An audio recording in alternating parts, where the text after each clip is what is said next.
طالبانو د پاکستان په زخمونو مالګه وپاشله. د پرونی برید له غندلو یې انکار کړی دی. وايي پاکستاني چارواکي د هوایي خبرو ډډه وکړي. موږ د چا مزدوران نه یو. جزئیات هم دلته وګورئ او چینل هم سابسکرایب کړئ.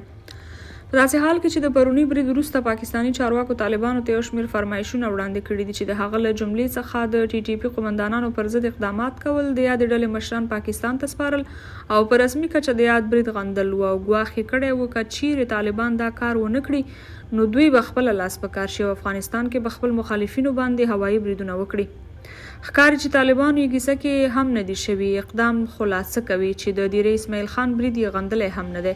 تازه خبر دا دی چې د طالبانو ویاند ذبیح الله مجاهد د پاکستان له لوري د خیبر پختونخوا ایالت په ډیرې اسماعیل خان کې د پولیسو پر مرکز د شوي برید په اړه د پاکستاني چارواکو ادعاوې ردوي او وایي یاد برید له افغانستان سره هیڅ تړاو نه لري.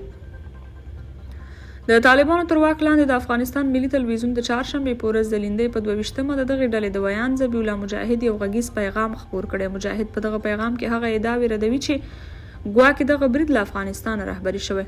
نوموړی وایي لومړی خو متاسفانه یو چې په پاکستان کې داسې پیښه شوې، دویم دا چې دا برید له افغانستان سره هیڅ تړاو نه لري. دا ادعا ډیره بې ځایه ده.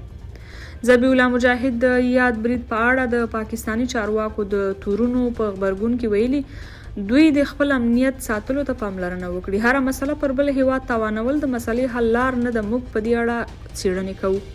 د طالبانو ویاند په ډیرې اسماعیل خان کې د پولیسو پر مرکز د برید په اړه وایي د څېړنو په اړه چې یادونه شوې ده که زموږ سره د څېړنو پایلې شریکې شي موږ حتما په دې اړه څېړنې کوو.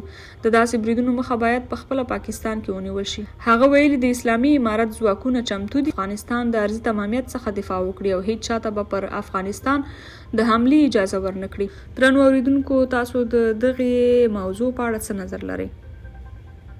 خپل نظریات مو راسره د دغه موضوع تر کتلو وروسته په کمنټونو کې ولیکئ او د نورو ویډیوګانو لپاره مینه یوټیوب چینل هم سابسکرایب کړئ.